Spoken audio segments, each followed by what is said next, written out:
Welcome back to ITZ English. मैं इम्तियाज अहमद हूं।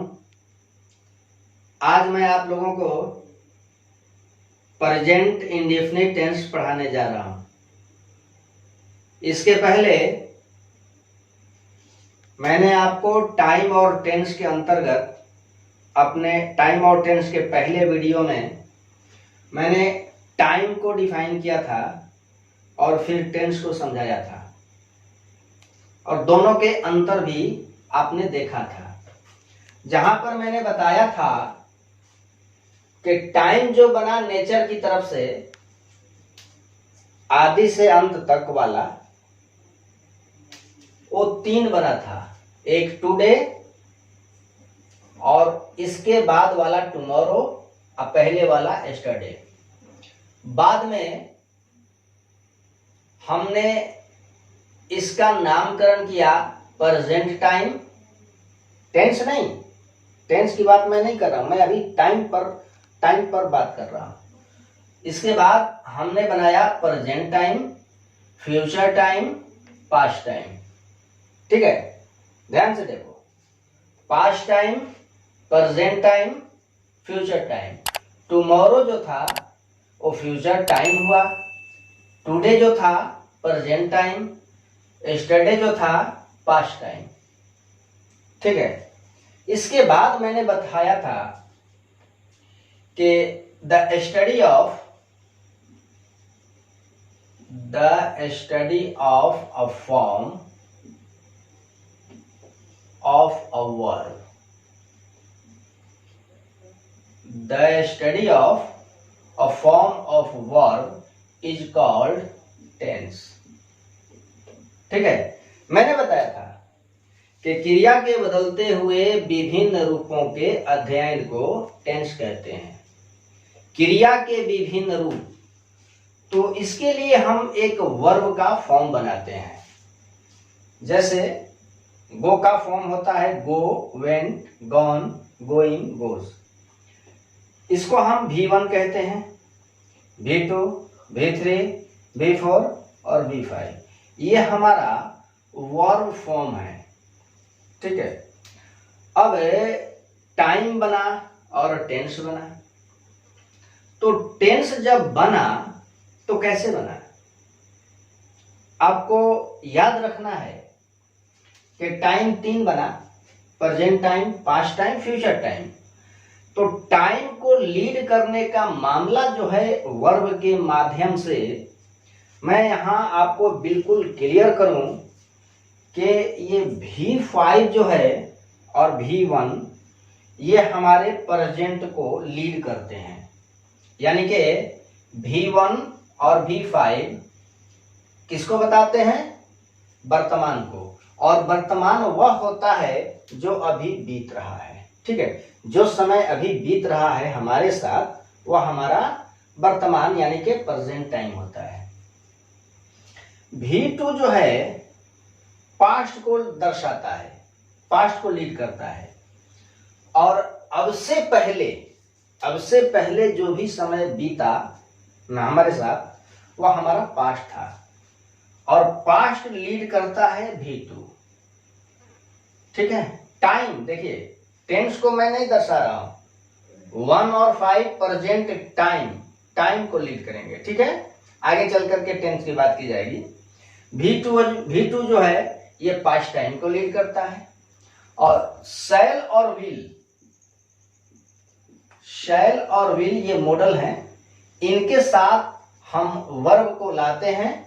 तो शैल और विल की मदद से हमारा फ्यूचर टाइम बोध होता है। ठीक है, ये तो वर्ब के माध्यम से टाइम का पता होना मैंने समझाया, बताया कि 1 और 5 प्रेजेंट बताते हैं, V2 जो है पास्ट शो करता है, शैल और विल प्लस वर्ब ये फ्यूचर शो करता है। ठीक है, तो आप आ गए वर्ब फॉर्म तक। अब देखिए, जब लिटरेचर बना तो यही हमारा प्रेजेंट टाइम जो है प्रेजेंट टेंस बना, पास्ट टाइम पास्ट टेंस बना, फ्यूचर टाइम फ्यूचर टेंस बना। तो अब टेंस कितने बन गए? टेंस हमारे 3 बन गए। कितने टेंस हमारे, मैं यहां दर्शा लेता हूं। टेंस हमारे बन गए 3। पहला प्रेजेंट टेंस, इसका मतलब हुआ कि प्रेजेंट टाइम के अंदर हम वर्ब को कंबाइन करेंगे, वर्ब की स्टडी करेंगे तो हमारा प्रेजेंट टेंस बनेगा। फिर पास्ट टाइम के अंदर वर्ब का कॉम्बिनेशन होगा, स्टडी की जाएगी तो हमारा पास्ट टेंस बनता है, पास्ट टेंस बनता है। और फ्यूचर टाइम को लेकर के हम जब वर्ब की कॉम्बिनेशन बनाते हैं तो हमारा फ्यूचर टेंस बनता है। तो इस तरह से टेंस हमारे 3 हो जाते हैं, प्रेजेंट टेंस, पास्ट टेंस और फ्यूचर टेंस। ये तो बेसिक इंट्रोडक्शन हुआ टाइम और टेंस का। अब ये जो 3 टेंस बनते हैं इनके 4 भाग हो जाते हैं, है ना। प्रेजेंट टेंस का मतलब जो समय बीत रहा है, और मैंने कहा कि हर टेंस 4 भाग रखता है, हर टेंस के 4 भाग हो जाते हैं। जैसे प्रेजेंट टेंस के 4 भाग, पहला होता है प्रेजेंट इंडेफिनिट, दूसरा होता है प्रेजेंट कंटिन्यूअस टेंस, तीसरा होता है प्रेजेंट परफेक्ट टेंस और चौथा होता है present perfect continuous tense. Indefinite, continuous, perfect, perfect continuous, यही 4 हमारे टेंसेज होते हैं हर भाग में, प्रेजेंट में भी, पास्ट में भी और फ्यूचर में भी। आज मैं इस पीरियड में आपको प्रेजेंट इंडेफिनिट को डिटेल के साथ, बिल्कुल विस्तार के साथ बताने जा रहा हूं। इसलिए मैं आपसे रिक्वेस्ट करूंगा कि आप वीडियो को शुरू से आखिर तक देखें। अगर अभी तक आप मेरे लिए नए हो, चैनल नया हो, तो आप मेरे चैनल को सब्सक्राइब कीजिए, लाइक और शेयर कीजिए, स्पष्ट कमेंट कीजिए, ठीक है। साथ ही साथ बेल आइकन को भी प्रेस कीजिए ताकि आपको आगे के वीडियो का नोटिफिकेशन मिलता रहे, ठीक है। आओ देखते हैं प्रेजेंट इंडेफिनिट टेंस। इसको हम एक और नाम देते हैं simple present tense, simple present tense, ठीक है। तो सबसे पहले मैं प्रेजेंट इंडेफिनिट टेंस को डिफाइन करने की कोशिश करूंगा। इसके पहले मैं बता दूं कि प्रेजेंट इंडेफिनिट के लिए मैंने ये तय किया है कि इसको पार्ट 1 और पार्ट 2 2 भागों में इसका वीडियो बनाऊंगा। ये जो पार्ट है पार्ट 1 है, इसके बाद आपको पार्ट 2 मिलेगा। पार्ट 1 में प्रेजेंट इंडेफिनिट का जो बेसिक कॉन्सेप्ट है मैं उसको समझाऊंगा। इसके बाद इसके जो यूज होते हैं कि प्रेजेंट इंडेफिनिट हम कहाँ कहाँ यूज कर सकते हैं, कहाँ बोल सकते हैं, कहाँ लिख सकते हैं, उसको पार्ट 2 में देखा जाएगा, ठीक है। तो सबसे पहले आओ प्रेजेंट इंडेफिनिट टेंस को डिफाइन करते हैं, ठीक है। और मैं यहाँ बता लूं कि टेंस का नामकरण जो हुआ है, नामकरण टेंस के वर्ब के अनुरूप किया गया है। यानी कि जिस तरह का एक्शन है, जिस तरह की क्रिया है, उस टेंस का नाम ही वैसा रखा गया। जैसे मान लीजिए क्रिया अगर पूर्ण हो, काम अगर फिनिश्ड हो, तो आपने उसको परफेक्ट टेंस कहा। अगर क्रिया जारी हो तो उसको आपने कंटिन्यूअस कहा। ठीक वैसे ही अगर आप किसी टेंस को इंडेफिनिट कहते हैं तो इंडेफिनिट का मतलब होता है अनिश्चित, ठीक है। आओ और देखते हैं इसको। आपने समय कौन सा लिया है? समय आपका है प्रेजेंट, प्रेजेंट जो हमारे साथ बीत रहा है, ठीक है। समय कौन सा? प्रेजेंट। और मैंने बताया है कि क्रिया के बदलते हुए विभिन्न रूपों के अध्ययन को टेंस कहते हैं। तो आपने वर्ब का स्टडी किया, अध्ययन किया, कब किया? तो प्रेजेंट में किया। और प्रेजेंट में जब स्टडी हुआ वर्ब बना तो टेंस हुआ, और टेंस बना तो टेंस कैसा, तो कहा गया इंडेफिनिट या फिर कहा गया सिंपल। सिंपल का मतलब होता है साधारण, इंडेफिनिट का मतलब होता है अनिश्चित। अनिश्चित, अनिश्चित। अब ये शब्द बता रहा है कि ऐसा एक्शन, ऐसी क्रिया जो अनिश्चित हो। अगर हम ये समझ लें कि कौन सा एक्शन हमारा इंडेफिनिट है, अनिश्चित है, तो फिर इसका डेफिनेशन समझ में आ जाएगा। इसका शाब्दिक डेफिनेशन तो यही बनता है नाम के अकॉर्डिंग्स कि वर्तमान काल की ऐसी क्रिया जो अनिश्चित हो या ऐसी क्रिया जो सिंपल हो, साधारण हो, सामान्य हो। अब देखेंगे कि किस एक्शन को हम लोग इंडेफिनिट कहेंगे या फिर सिंपल कहेंगे। ठीक है, मैं एग्जांपल देता हूं। जैसे द काउ एट्स ग्रास, गाय घास खाती है। मैंने V5 को एग्जाम्पल में रखा है, सॉरी ये V5 है। ठीक है, अब गाय घास खाती है, आप एक्शन का टाइम डिनोट करो। खाती है तो क्या प्रेजेंट में ही खाती है? नहीं, गाय घास खाती है इसका मतलब कि पहले भी खाती थी, अब भी खाती है, आगे भी खाएगी।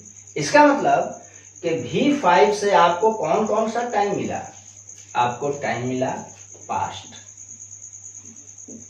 फिर मिला प्रेजेंट और फिर फ्यूचर। तो ये तीनों मिलने का क्या मतलब?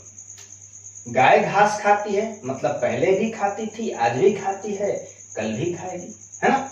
इसका मतलब हुआ कि खाने का जो एक्शन है गाय का घास खाना, इसकी रिपीटेशन होती है, पुनरावृत्ति होती है, रिपीटेशन ऑफ एक्शन है इसमें।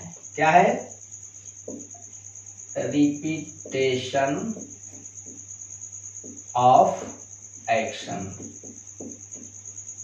क्रिया में रिपीटेशन है, क्रिया की पुनरावृत्ति है। अगर क्रिया की पुनरावृत्ति है तो फिर ये एक्शन क्या दिखाएगी?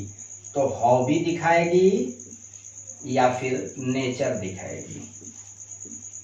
जब तक हॉबी ना हो, जब तक नेचर नहीं हो, है ना, हॉबी या नेचर, तब तक एक्शन को दोहराया नहीं जाएगा। ऐसे कहा जाता है कि लत छूटती नहीं है ना, जो लग जाती है ना छूटती नहीं है।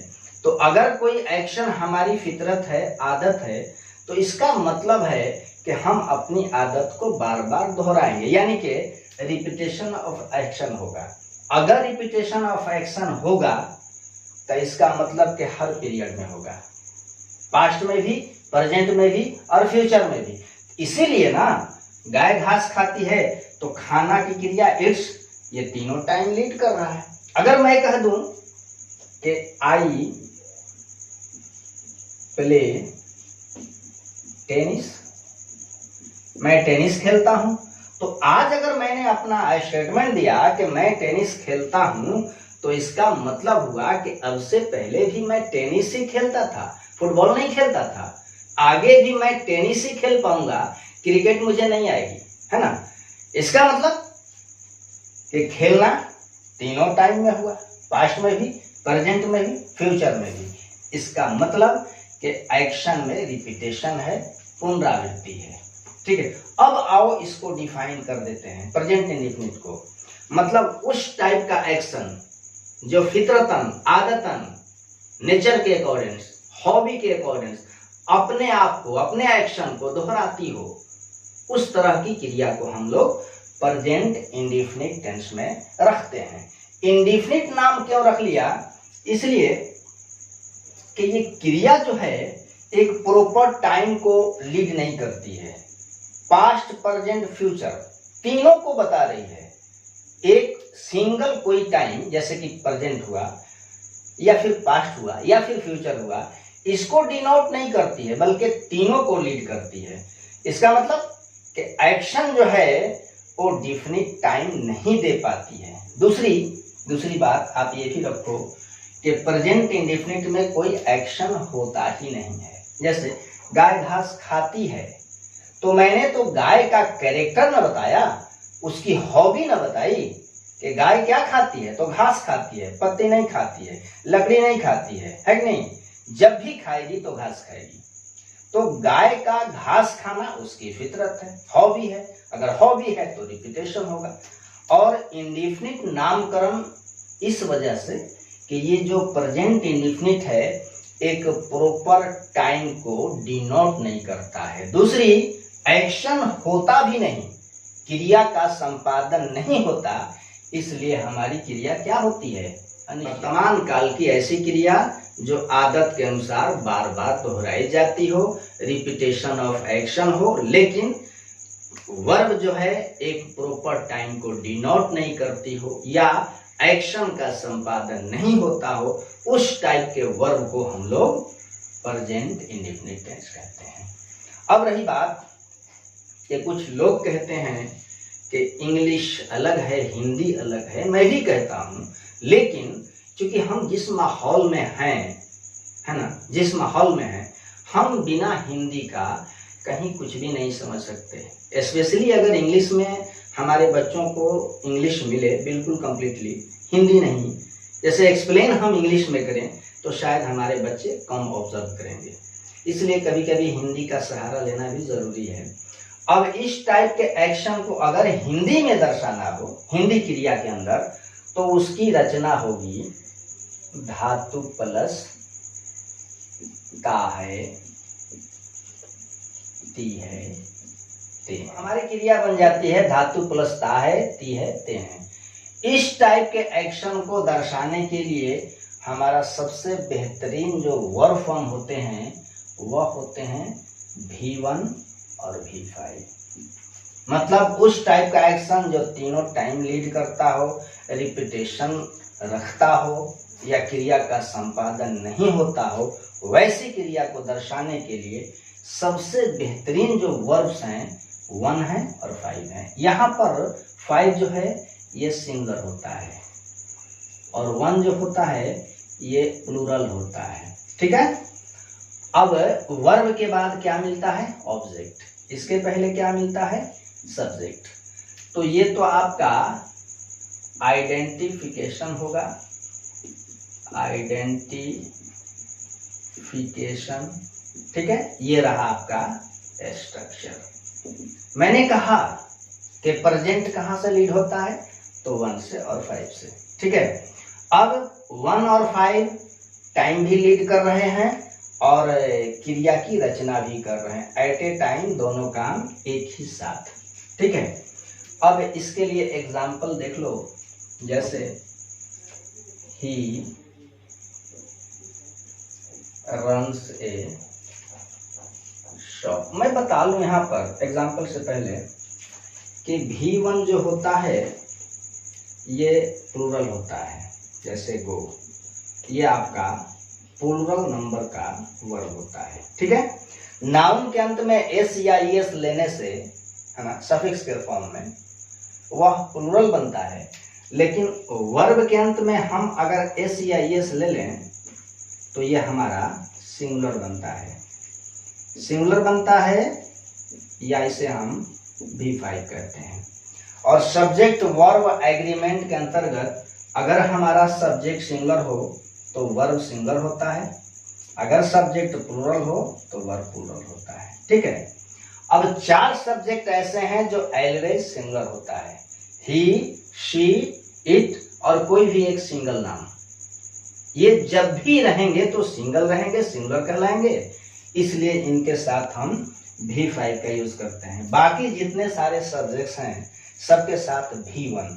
वहां भी थोड़ा कंट्राडिक्शन है कि आई ऑलवेज सिंगुलर होता है लेकिन इसके साथ वर्ब हमेशा प्लूरल आता है। यू सिंगुलर प्लूरल दोनों होता है लेकिन हर हाल में V1 यानी कि प्लूरल वर्ब लेता है। एग्जाम्पल देखो, एग्जाम्पल से ये बात बिल्कुल क्लियर हो जाएगी।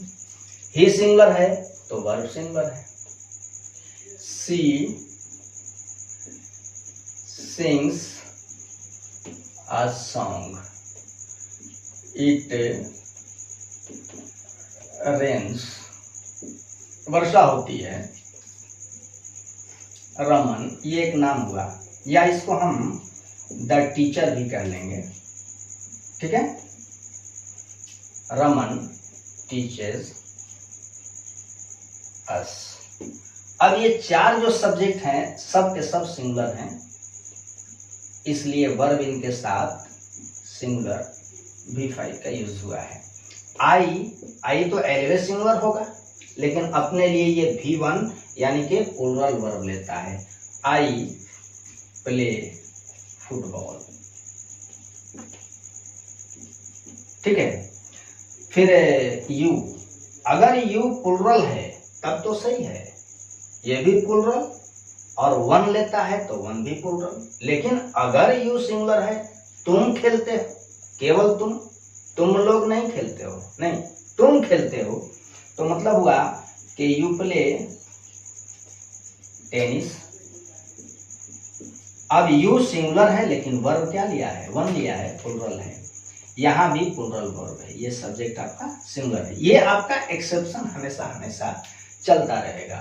आई और यू सिंगुलर होकर भी अपने साथ हमेशा वर्ब प्लूरल लेते हैं। बाकी ये जो चार सब्जेक्ट हैं, ही सी इट और एक नाम, हमेशा अपने साथ V5 यानी कि सिंगुलर वर्ब लेते हैं, ठीक है। अब ये तो रहा एग्जाम्पल। इसके बाद अगली पीरियड में मैं आपको नॉट का प्लेसमेंट किसी तरह के सेंटेंस में, चाहे वह इंडेफिनिट हो, कंटिन्यूअस हो, परफेक्ट हो, परफेक्ट कंटिन्यूअस हो, कोई भी टेंस हो, नॉट का प्लेसमेंट कहाँ होगा, इसके लिए मैं एक अलग से वीडियो बना दूंगा, और उसको देखने के बाद आप नो और नॉट के बारे में क्लियर हो जाओगे। फिर अगली पीरियड में मैं आपको इसका निगेटिव और इंट्रोगेटिव बताऊंगा और इसका यूज भी, ठीक है। मुझे पूरा भरोसा है कि आपने वीडियो को शुरू से आखिर तक देखा होगा, है ना, और देखने के बाद मन में जरूर विचार किया होगा कि हम कुछ ना कुछ कमेंट करेंगे। आपके कमेंट का स्वागत है। फिर मिलता हूं अगली पीरियड में, तब तक के लिए खुदा हाफिज, अलविदा।